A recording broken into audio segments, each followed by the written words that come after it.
Hi, welcome to this create and condition session. On this create and condition session for your warm-up, your restoration floor is going to be the squat floor. So the one where we do the deep squat, into the kneel, into the bridge reaches, onto the all fours, rock forward, rock back, wide knees, reach, that one. So that is your restoration floor, is your warm-up. Again, do as many rounds as that as you feel you need to get into the mood of doing the warm-up, the exercise main bit. So your create and condition session today is a 12-minute AMRAP. AMRAP means as many rounds as possible. Now, I don't want you to think about this, that this is a race, that you're going really hard to do as many rounds as possible.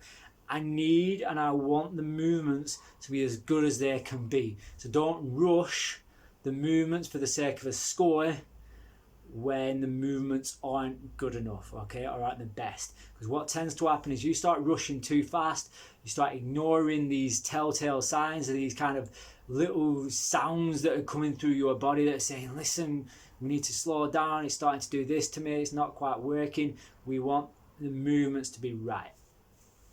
In your 12-minute AMRAP, you are doing 20 crawls. It's 20-step crawl. So for this one, it's going to be bridge crawl, okay, or bridge steps. You're then going to do 10 squat, sit, stand. So it's squat to sit to stand, okay, simple. And then 10 rows, okay. So for your rows, there's a couple of ways we can go about doing this. We'll start off with the crawl. So bridge position is now going to be on the hands and feet. And I want you to try and get these hips high up to start, but they'll probably sink, and that's fine. Keep that chest pushed out.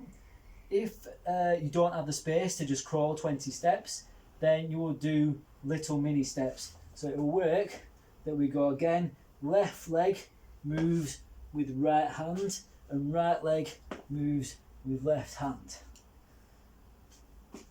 2, 1, 2, 1, 2, 1, 2. If you do have the space, then crawl for the full 20 steps. So you're just counting up to 20. So it's 1, 2, 3, 4, 5, 6, and so on. From there, you're going squat to sit to stand. Now, the chances are you may need a bolster to sit down to. So because you've done the restoration pieces, this could be a cushion, okay? It could be an actual yoga bolster, it could be a yoga block, it could be a foam roller, it could be a small chair, it could be a ball that I'm using now. You want to pick something that's going to be the best squat you can do, but you can do the squat stand out of it. This is possibly just a little bit too high for me, but I'm going to use it for this. So I'm going to squat down. So I'm going to stand with my heels pretty much just outside my hips, toes pointing slightly out but not too far out. My chest is up, you can't currently see my head. I'm going to push my hips back. I'm going to push my knees out slightly, so they're just tracking over my toes, and I'm going to sit down to the ball. I want to try and keep my torso as upright as possible. In that position, I'm going to go out, out. So I'm relaxed in this position, I'm sat but I'm still upright. I'm going to pull my belly button in slightly whilst I pull in, get my heels as close to the ball as possible, as close to this bolster as possible, and then from there, stand. Back in, out, in, stand. Now if you've got a good mobility, then you could do this to the floor, okay? And do that. If that's what you can do, make sure you're doing that. When it comes to the row, there's a couple of options. If you've got gymnastic rings, then you can have them tied up somewhere and do the rows like so. If you've got a set of parallettes, you can do that in the same way. If not, you can use a plank, kettlebell row or dumbbell row. So I'm going to turn us around so that I'm next to my rings, and we're going to go through those possibilities.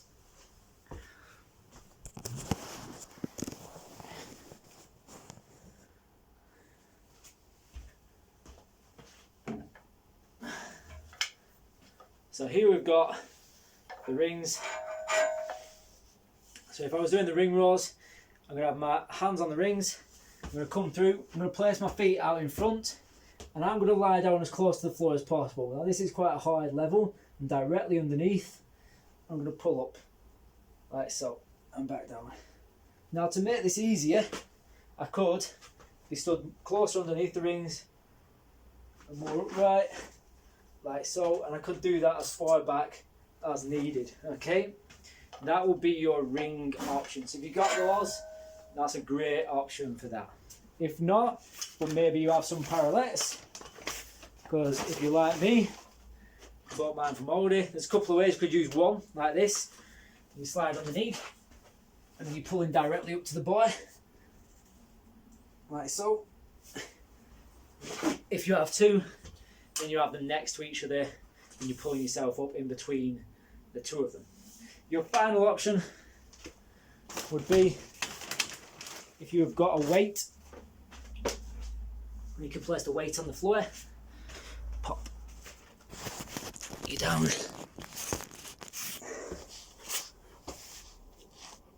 the weight's out in front. I'm going to hit a plank position like so. I can get a bit more wide feet if I need to than our usual plank, and I'm pulling in, back down, in, back down, like so. Okay, if that's too hard to be in a plank, I could be on all fours and do the same thing. So dumbbell, kettlebell, anything, a brick, a jar, anything that's got some weight to it will work for that. But if I can recommend, gymnastic rings are brilliant as well if you've got anywhere to hook them up to.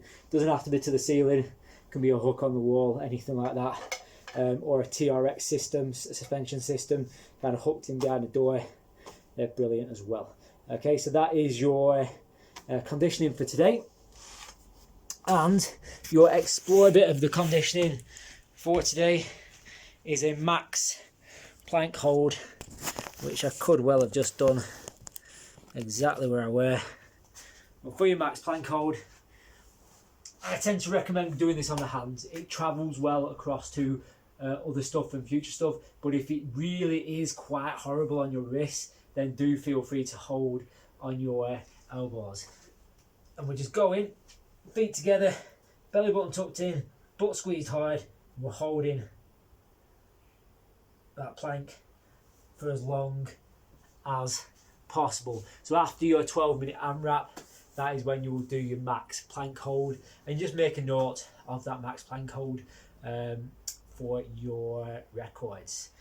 So that is this create and condition movement. Enjoy.